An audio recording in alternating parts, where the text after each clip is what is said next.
La segunda mitad del siglo XIX español fue sin duda alguna un periodo dramático, pero a la par fértil, muy fértil para nuestras letras más renombradas. Y ahí estaba nuestra protagonista de hoy, doña Emilia Pardo Bazán, considerada como de las principales intelectuales de aquel momento histórico y clave, surtido, lleno, cuajado de revoluciones, como la gloriosa de 1868, pero también pronunciamientos, alzamientos cantonales, el de Cartagena, las guerras carlistas que seguían coleando, en fin, que España se convulsionaba en medio de los estertores provocados por el analfabetismo de buena parte de la población, la pérdida de las colonias en América y en Asia, y desde luego el surgimiento de una generación espectacular, la generación del 98. Decíamos que si tuviéramos que elegir nombres selectos para buscar una especie de panteón, una especie de Olimpo de esa literatura hispana de finales del siglo XIX, pues desde luego ahí estarían Benito Pérez Galdós, Leopoldo Las Clarín, Pío Baroja y por supuesto doña Emilia Pardo Bazán.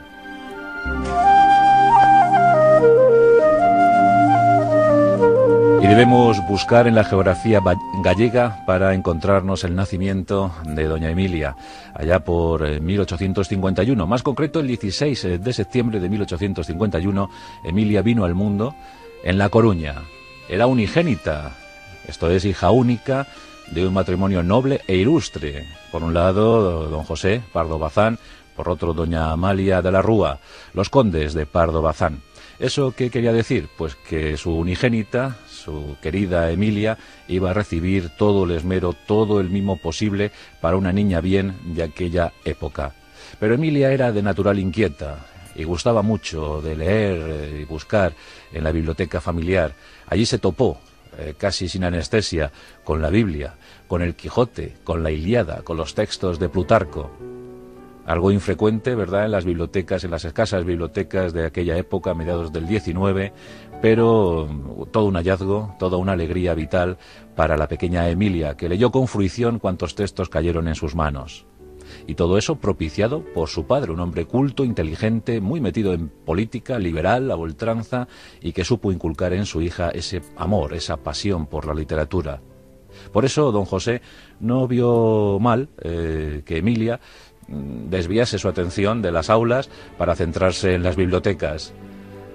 La madre, doña Amalia, ante todo quería que la niña tocase bien el piano, que estudiase solfeo, pero esto Emilia no quiso atender a las teclas y sí en cambio a las hojas, a las páginas, al constante pasar de páginas en las tardes otoñales de Galicia, disfrutando de lecturas únicas e indispensables que formaron su carácter, su personalidad y su forma de ver la vida. Emilia quiso escribir desde bien jovencita, quiso ser literata, quiso ser autora de grandes novelones, como ella decía. En los inviernos, que los pasaba por cierto en Madrid, inscrita en un colegio francés, leía esas obras románticas que venían del país galo y disfrutaba mucho con ese idioma, con el francés. Más tarde se convertiría en políglota al aprender italiano, alemán, inglés. Desde luego Emilia tenía aptitudes para la cultura y las demostró a edad bien temprana, participando en esos juegos florales donde los jovencitos, jovencitas acreditaban su posición de privilegio con textos, poesías, ensayos. Emilia no era guapa, la verdad, no tenía una belleza acentuada, más bien discreta, tirando a mediocre. Y bueno, no tenía un cuerpo esbelto. De inmediato se convirtió en una mozalbita regordeta, eso sí, con un extraordinario don de gentes, una simpatía natural que abría cualquier puerta y desde luego accedía a cualquier pretendiente.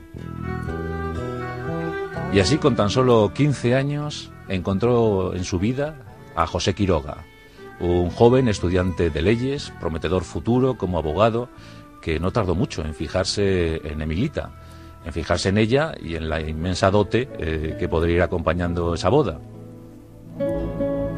José Quiroga, desde luego, vivió con resignación el tumultuoso seísmo que había a su lado, seísmo femenino, porque Emilia era, bueno, pues frecuentaba con mucha intensidad las fiestas sociales, estaba en todos los saraos, todos los fregados culturales del momento, le gustaba viajar mucho, disfrutaba muchísimo con los viajes, averiguando cosas, preguntando a las gentes. Y cuando se casó con José Quiroga, en 1868, ella no había cumplido aún los 17 años, entonces la cosa era así, se casaban muy pronto, muy jóvenes, pues ella tenía 16 años, pero claro, estaba adscrita todavía al régimen familiar, ahí estaban bajo pendientes de la tutela, de la administración económica, que los condes de Pardo Bazán pudiesen hacer sobre este matrimonio. No olvidemos que José Quiroga era un modesto estudiante universitario. Bueno, pues en ese tiempo estalló la Revolución Gloriosa que depuso a los Borbones en España. La reina Isabel II tuvo que marchar al exilio en París y con eso pues abrió un tiempo también raro, algunos dicen difícil, cual fue el establecimiento de la Primera República, la monarquía anterior de Amadeo I de Saboya, un rey buscado con urgencia en Italia, y todo esto no gustó al conde de Pardo Bazán. Don José quedó desilusionado, quedó desencantado con la política y decidió emplear su excelente patrimonio económico en viajes culturales. Había llegado el momento de conocer Europa y cogió a toda su familia, incluida a su hija y a su yerno, y se pusieron a viajar. Para entonces Emilia ya había acreditado una magnífica condición periodística, y aquí tenemos a la primera corresponsal que tuvo España en el exterior. Así es, Emilia Pardo Bazán pasa por ser la primera corresponsal de prensa en el extranjero. Trabajó para el diario La Época y mandó crónicas desde Roma y París.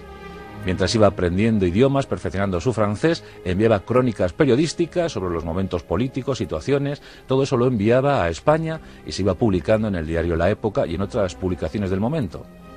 Por eso pasa por ser la primera corresponsal en el extranjero que tuvo nuestro país, Emilia Pardo Bazán. Pues durante un tiempo la familia estuvo itinerando por Europa y bueno, esto fue maravilloso para Emilia porque perfeccionó su francés, aprendió las lenguas anteriormente citadas y entró en contacto con la gran literatura europea del momento. París subyugó a la joven de inmediato, quedó prendada de la ciudad luz y allí entró en contacto con los grandes textos y con los autores. Posteriormente leería también con muchísimo interés todo lo relacionado, todo lo escrito por Émile Zola, el gran autor, e incluso entró en contradicción con el incontestable Víctor Hugo.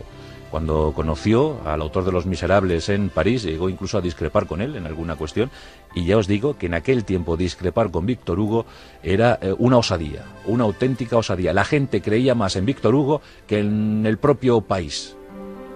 Lo que decía Víctor Hugo iba a misa, y que esta jovencita le saliera respondona en alguna conferencia, pues llamó la atención, provocó la curiosidad del genial autor francés, tan enfrentado por entonces al emperador, a Napoleón III, y a su mujer española, Eugenia de Montijo. Pero bueno, quedaban pocos meses para que el emperador y su mujer fueran depuestos con la guerra franco-prusiana. Y bueno, pues esos momentos la verdad es que fueron vividos con muchísima intensidad por Emilia Pardo Bazán.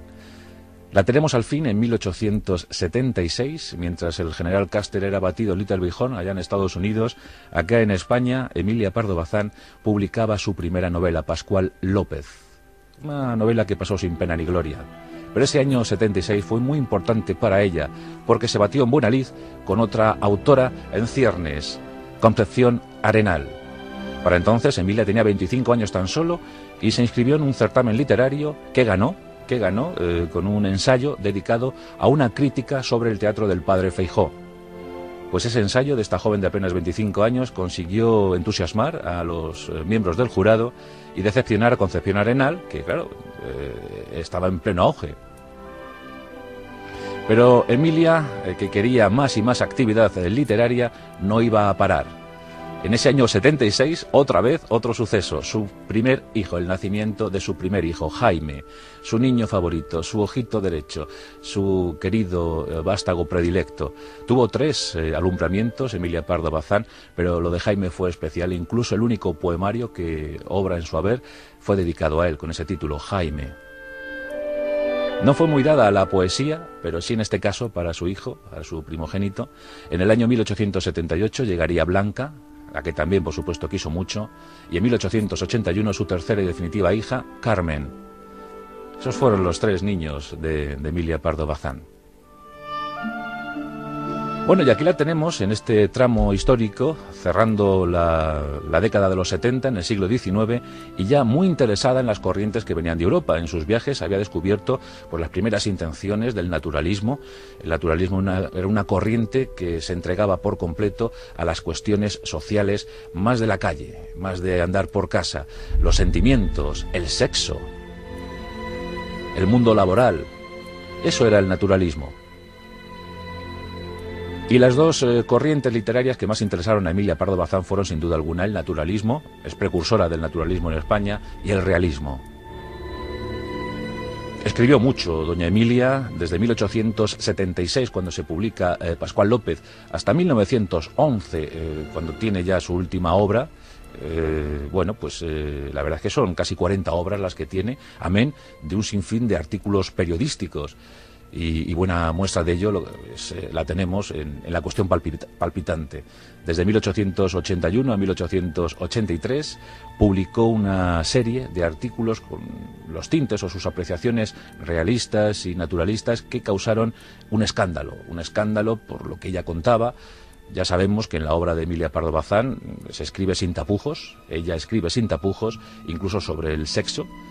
En una de sus obras, Insolación, vaya título, Insolación, habla del sexo, de tal manera que muchos creyeron ver en esas líneas cosas autobiográficas de Emilia Pardo Bazán, porque tuvo muchos amantes. Ya hemos dicho que no era guapa, no era esbelta, pero su don de gentes natural provocó que muchas alcobas se abriesen en sus amoríos. Bien, pues la tenemos aquí publicando sus primeras obras. Y como tercera obra llega La Tribuna. La Tribuna está considerada como la primera obra larga, la primera novela larga, que ya es naturalista por completo, que ya viene del naturalismo, es la primera obra naturalista que se publica en España. La propia Emilia Pardo Bazán, en su diario La Época, había publicado un relatito llamado Viaje de novios, que bueno, ahí ya se puede ver alguna cosa del naturalismo, pero era un relato corto. La Tribuna es la primera novela de amplitud que consagra a Emilia Pardo Bazán como precursora del naturalismo aquí en nuestro país. Y en esa obra pues se habla de una cigarrera y de sus compañeras que trabajan en la industria tabacalera de La Coruña. Conocía muy bien doña Emilia La Coruña y a sus gentes, y por eso escribió de forma perfecta, rayando la perfección absoluta sobre esa cigarrera, la situación social, laboral, sentimental. Esa novela, La Tribuna, es muy recomendable dentro de la gran obra de doña Emilia Pardo Bazán. Era de pésima salud, tenía siempre su malestar. En 1880 tuvo que viajar, tenía posibles y por eso lo hacía, tuvo que viajar al balneario, al famosísimo balneario de Vichy, a tomar las aguas, dispuesta a reponerse de una dolencia hepática. Ahí es donde dicen que entró en contacto con la literatura de Émile Zola. Bueno, pues en estos viajes constantes de salud aprovechaba para escribir una obra tras otra. Era mujer de novela anual, escribía una novela más o menos al año, y eso sí, una fuerte dosis de artículos periodísticos. Y antes hablábamos de la cuestión palpitante.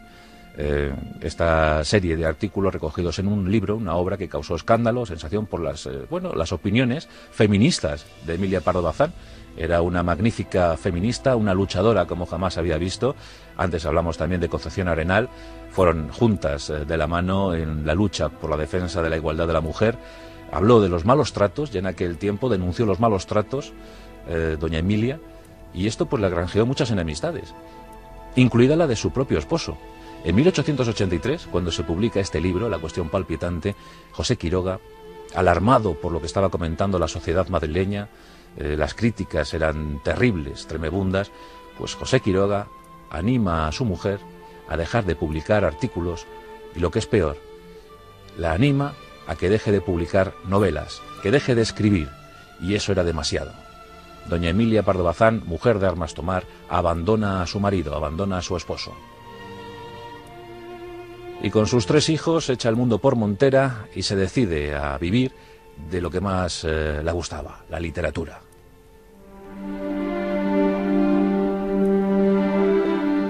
Como decíamos, viaja a París con cierta frecuencia, donde traba amistad al final con Víctor Hugo. Es mujer siempre de alma itinerante, de alma viajera, alma errante, y empieza también a pasar unas temporadas en su tierra natal, en Galicia. Y tenemos aquí 3 años primorosos.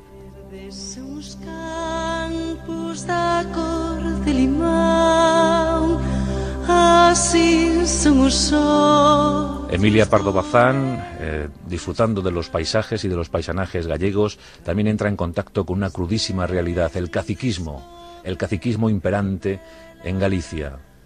Los señoritos de toda la vida sometiendo, subyugando, esclavizando al personal, a las gentes modestas y humildes. En 1886 se publican Los Pazos de Ulloa. Los Pazos de Ulloa es la obra cumbre, dicen, de doña Emilia Pardo Bazán. Y en el libro se contempla una situación desagradable. Después, en 1887, llega La naturaleza muerta. E Insolación en 1888. Estos grandes e inmortales textos van acompañados con otros relatos cortos. La verdad es que, como decíamos, fue muy pródiga en publicar. Allegó Morriña, por ejemplo, La madrileña, contaba todo muy bien. Era una observadora perspicaz y cada observación, cada visión quedaba reflejada en sus notas para luego pasar al libro. Lo hizo como ninguna otra, doña Emilia Pardo Bazán. Y también con textos de terror, textos que daban mucho susto, mucho miedo. No tuvo ningún problema en escribir semejantes textos, adorados hoy en día por los góticos, por la tribu gótica, que tiene muy ensalzada la figura de doña Emilia Pardo Bazán. Adoran a doña Emilia.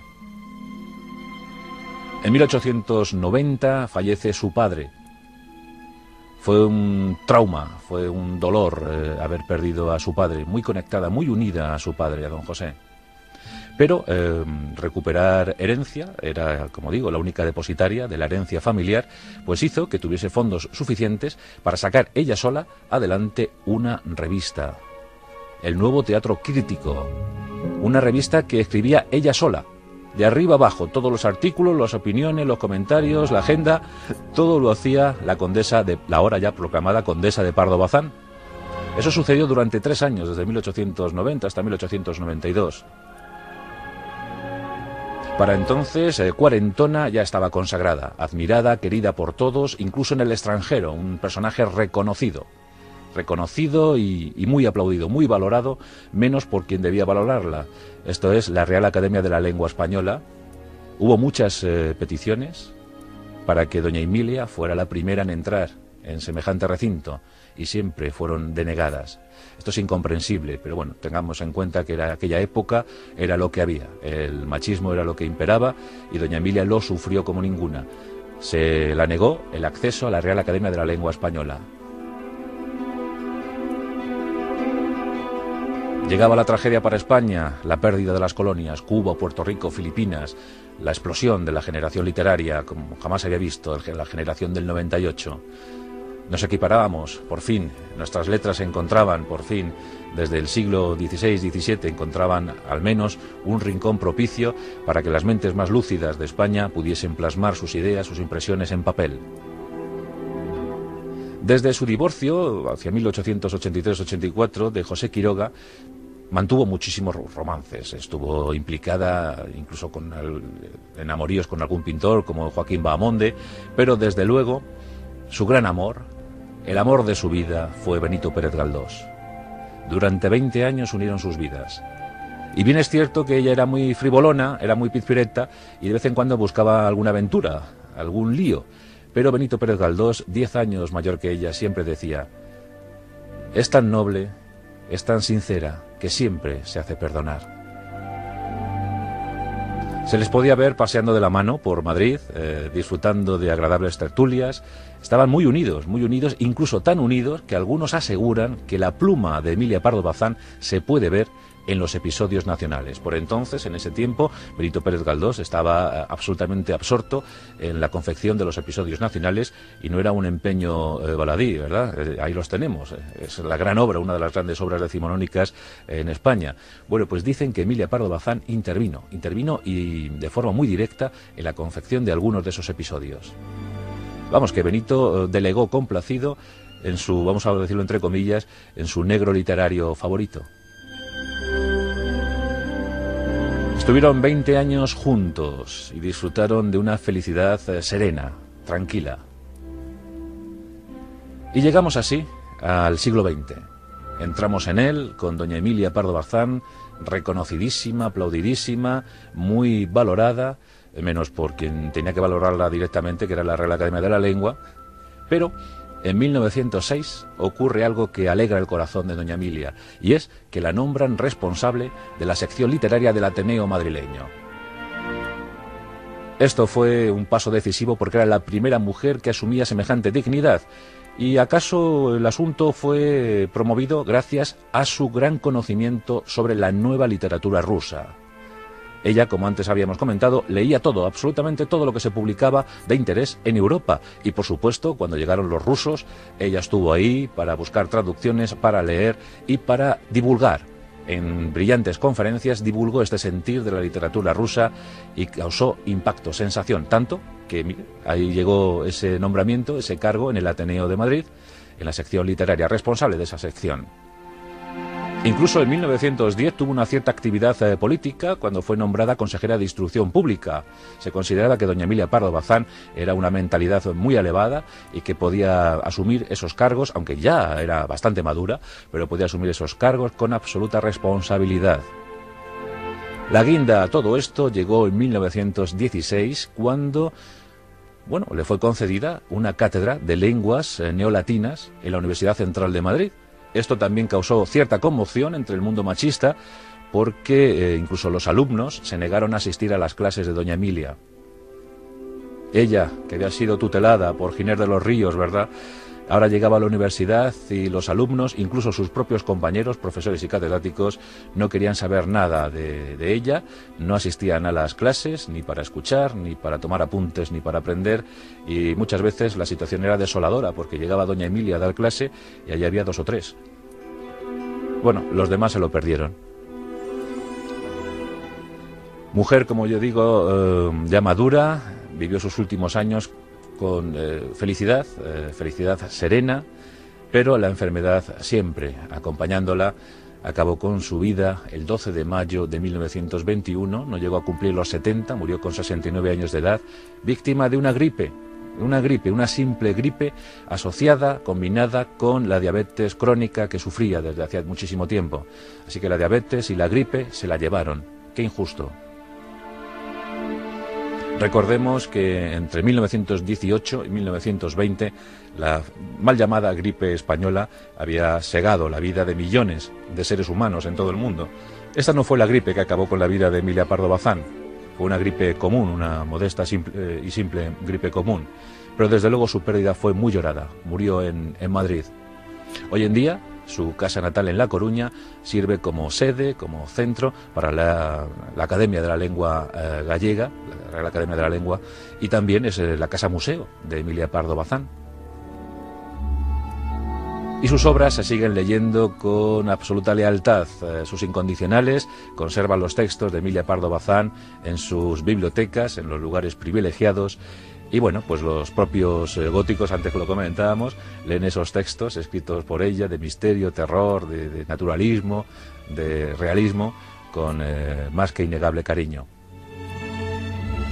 Por eso decía que si tuviese que elegir un podium personal sobre literatos decimonónicos de mi gusto, pondría arriba del todo a Benito Pérez Galdós, pero escoltándole inmediatamente Emilia Pardo Bazán y Leopoldo Alas Clarín. ¡Qué gran siglo, Dios! ¡Qué gran siglo para la literatura española! Doña Emilia, nuestro homenaje, nuestro respeto desde La Rosa de los Vientos.